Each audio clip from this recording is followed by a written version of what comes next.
इस वक्त पूरा देश राममय है। अयोध्या में 22 जनवरी को रामलला की प्राण प्रतिष्ठा होनी है और हम देख रहे हैं कि पूरे देश में जो माहौल है और जो भाव है लोगों के, वो भी दिखाई दे रहे हैं। इस वक्त हम दिल्ली के गौतम नगर में मौजूद हैं और यहाँ पर एक पूरी जो पेंटिंग है मैं आपको दिखाना चाहूंगा। पूरी रामायण, सचित्र रामायण जिसको हम कह सकते हैं, एक एक चीज यहाँ पर 108 जो छोटी छोटी पेंटिंग बनाई गई है उसमें सजोई गई है। देखिए, शुरुआत से आप देखिए, जब संतान प्राप्ति के लिए यह किया गया और उसके बाद चारों राजकुमार का जन्म होता है, जिसमें भगवान श्री राम का जन्म भी होता है, राम की बाल लीला, ये तमाम जो चीजें हैं, किस तरह से शिक्षा पाई और फिर विश्वामित्र जी राम लक्ष्मण को लेने आए, पूरा सचित्र जो विवरण है वो यहाँ पर आपको नजर आएगा। 108 जो शुभ माना जाता है, 108 पूरा जो चित्र है वो दिखाई देंगे। हर चीज आपको दिखाई देगी, किस तरह से जो माता सीता के को लेकर जो रावण गया, उसके अलावा जो युद्ध हुआ और तमाम जितना भी जो हम रामायण में पढ़ते हैं, तो आपको पूरी रामायण यहाँ पर नजर आएगी, एक एक चीज, एक एक चित्र। और आखिर में भगवान श्री राम का जो मंदिर जिसमें प्राण प्रतिष्ठा 22 जनवरी को होनी है वो दिखाई देगा। उसके पीछे जो सूरज का की किरणें हैं वो दिखाई देगी कि भारत में अब नया उदय हुआ है सूरज का और ये पूरे विश्व में रोशनी फैलाएगा। तो ये कहाँ से प्रेरणा मिली और क्या ये चीजें हैं, इन्हीं तमाम चीजों को जानते हैं महेश वैष्णव जी, जिन्होंने इस पूरे मेहनत की, करीब 7 महीने तक इसको बनाया। क्यों आपको लगा कि एक सचित्र जो रामायण है वो यहाँ बनाई जानी चाहिए? कब से आप इसको लेकर काम कर रहे थे? 38 साल से भगवान की पेंटिंग बना रहा हूँ मैं। और हनुमान जी मेरा इष्ट है, तो हनुमान जी ने स्वप्न में सवेरे 4 बजे का टाइम का स्वप्न था, तो उन्होंने कहा कि हंसते हुए मेरे प्रभु की बना ऐसी पेंटिंग के, बस मतलब ऐसा इमेजिन करके बना। तो मेरी आँख खुल गई। तो उसी दिन के बाद से मैंने दूसरे दिन से ही स्केच करना चालू किया और 2.5 महीने लगे हैं पूरे स्केच में। और स्केच करते टाइम भी रामायण जी पढ़ के, और उस टाइम क्या हुआ होगा, जब तक पूरा संतुष्ट नहीं हुआ तब तक स्केच किया मैंने। 2.5 महीने का टाइम लगा है और पूरी पेंटिंग बनने में लगभग 7 महीने का टाइम लगा है। सिर्फ स्केच करने में ही? हाँ, स्केच करने में 2.5 महीने का टाइम लगा है। क्या इस्तेमाल आपने किया? क्योंकि हम देख रहे हैं कि बाकायदा आपने लिखा भी है कि बाली का वध हुआ, सुग्रीव का राज तिलक, फिर उसके बाद हनुमान जी ने लंकिनी को सबक सिखाया। तो एक एक चीज है, कैसे राम जी वानर सेना सहित समुद्र पर गए, आगे रामेश्वर जो शिवलिंग की स्थापना हुई, एक एक चीज को आपने दर्शाया है। तो यानी कि हम कहें कि सचित्र पूरी रामायण है चित्र के साथ। एक्चुअली क्या है कि रामायण जी इतनी बड़ी है कि आज के यूथ में मतलब पढ़ने के लिए टाइम किसी के पास नहीं, फास्ट लाइफ है।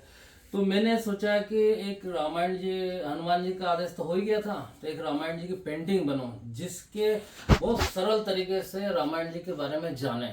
तो इसलिए मैंने बहुत सरल तरीके से टाइटल भी लिखा है और एक 10-15 मिनट में पूरी रामायण जी का एक संक्षिप्त ज्ञान हो जाएगा भक्तों को।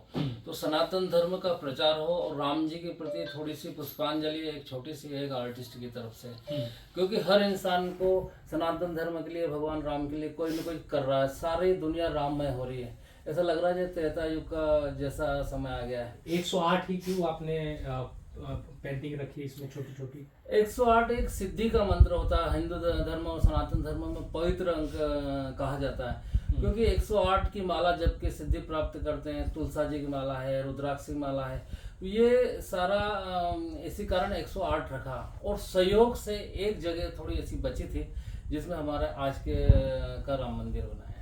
क्या इस्तेमाल आपने इसमें ज्यादातर किया है? इसमें जैसे गोबर का, गाय के गोबर को जो पवित्र माना जाता है, और तुलसा जी के जड़ और तुलसा जी के पत्ते, उनको सुखाकर, बांटकर, वो भी छान कर, और बबूल का गम इस्तेमाल किया है और उससे मैंने पेंटिंग बनी। और इसमें गोल्ड भी लगा हुआ, जो येलो पार्ट दिख रहा है, चमक लग रही है, तो गोल्ड का वर्क लगा रखा है। और ये पूरी मिनिचर पेंटिंग है, दुनिया का पहला पीस है।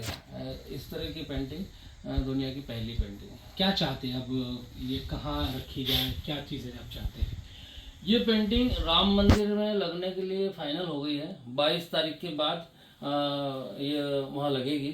और उससे पहले मैं ये चाहता हूँ कि मोदी जी से समय लेने की कोशिश कर रहे हैं, तो मोदी जी समय दे दें तो उनके हाथ से इसका अनावरण करा के और फिर राम मंदिर ले जाके। ये फाइनल हो गई है, ये किसने फाइनल हो फाइनल गई। की? ये आलोक जी से बात हुई है मेरी, VHP और हाँ उन्होंने चंपत राय जी से बात कर ली है और वो फाइनल हो गई है। तो ये राम मंदिर में लगेगी? हाँ बस वो मोदी जी फ्री हो जाए थोड़े, तो उसके बाद उद्घाटन करा के और ले। तो आपकी जिंदगी तो सफल हो गई है। जी बस यही है कि कई ऑफर आए पेंटिंग के लाखों रुपए लग गए इसके, पर मेरे मन में यह है कि मेरी ज़िंदगी सफल हो गई, मतलब सारी पीढ़ियाँ तर गई। अगर इस राम मंदिर में एक पेंटिंग लग जाए तो आज नहीं बरसों बाद भी मुझे जानेंगे लोग कि मैं एक आर्टिस्ट थे हमारे पीढ़ी में और उन्होंने लगाई। देखिए यकीनन ये पेंटिंग तो बहुत सारी यहाँ पर है और अलग अलग भगवान के हम देख रहे हैं। ये राम मंदिर का आपने नया एकदम बनाया है ये भी? हाँ ये भी गोबर से और तुलसा जी के को सुखा के और पत्ते बना उसको बबुल के गम को पिला के और ये पेंटिंग बनी है। और इसमें थोड़ी सी मैदा लकड़ी मिली इसको 3D बनाने में। तो राम मंदिर का एक मॉडल भी बनाया है। इसकी प्रेरणा मुझे परखम गया था मैं 1 महीने पहले, तो वहाँ पर दीनदयाल गौ अनुसंधान केंद्र है, तो मोहन भागवत जी ने उद्घाटन किया। तो वो गाय के गोबर से, गौमूत्र से क्या क्या चीज़ें हो सकती है उसके फायदे गिनाए, और गाय गौ माता के प्रति श्रद्धा है मेरी।